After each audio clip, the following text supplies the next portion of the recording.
Inihikayat ng Office for Transportation Security ang mga terminal ng bus na higpitan ng kanilang seguridad para sa kaligtasan ng mga pasahero. Kasunod na rin ito ng pamamaril sa 2 pasahero sa loob ng bus sa Nueva Ecija kamakailan. Lumabas sa paunang investigasyon na walang metal detector ang bus na kasama dapat sa security plan ng pagre-renew ng prangkisa. Si Karen Villanda sa detalye. Sa harap ng investigasyon ukol sa naganap na pamamaril sa loob ng bus sa Nueva Ecija, binigyan diin ng Office for Transportation Security ang kahalagahan ng pagkakaroon ng security plan. Napag-alaman rin na walang isinumiteng bus operator security plan ang kumpanya ng bus na sinakyan ng mga biktima ng pamamaril. Sa inilabas na standard guidelines ng OTS noong May 2022, isinama ito sa requirement sa pagkuha at pag-renew ng mga prangkisa.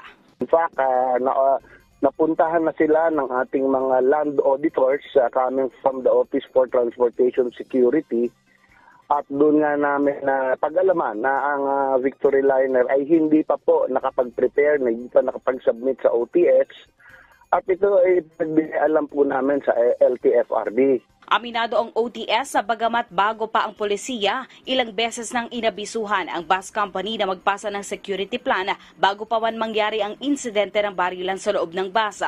Pinakahuling paalala ay nitong bago mag-undas kung saan nagkasa ng oplan biyaheng ayos ng Department of Transportation. Pero pumayag na naman ang bus operator na lumahok sa workshop ng OTS ngayong November 23 para malaman ang panuntunan dito. Dapat kasing maging kasing higpit ang seguridad sa mga paliparan ang ipinapatupad sa mga pampublikong sasakyan sa kalsada. Example po dito, yung paglalagay nga ng CCTV camera, ang pagkakaroon ng inspeksyon na bago sumakay ng bus. Merong kagaya po sa airport na yan, yung pinapatupad natin diyan.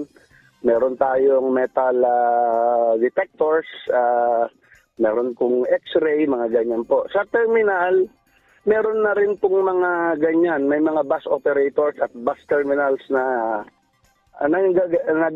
nagpapatupad ng ganyan. Unti-unti po nating iniikot at marami na pong nakakatugon. Sinubukan namin kunan ang pahayag ng bus operator ukol dito pero wala pa silang sagot sa ngayon.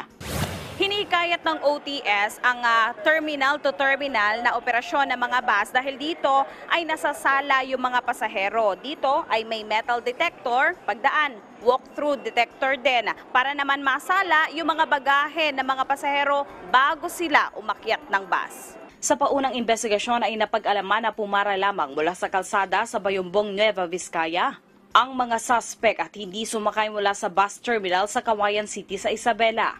Pero para sa ilang commuters group, hindi maiiwasan sa mga probinsya ang pagpara ng mga pasahero sa mga dumadaan na bus imbes na sumakay sa terminal.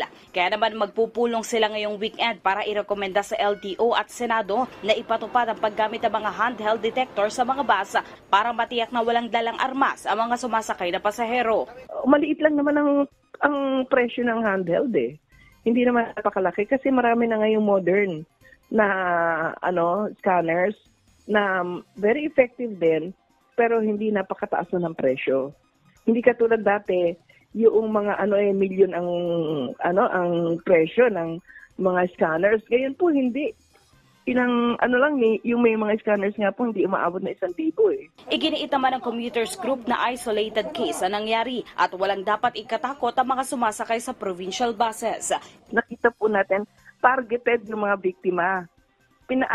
Pinag-aralan po ang kanilang kilos at talagang sinundan sila at mayroong dahilan kung bakit nangyari yon. Sa 70 years po na existence ng Victory Liner, ngayon lang po nangyari at sa tagal po ng ating history, ng ating mga pag-commute o mobility, napaka maliit po ang statistics nung talagang nangyayari ng ganun. Karen Villanda para sa Morning Show ng Bayan, Rise and Shine, Pilipinas.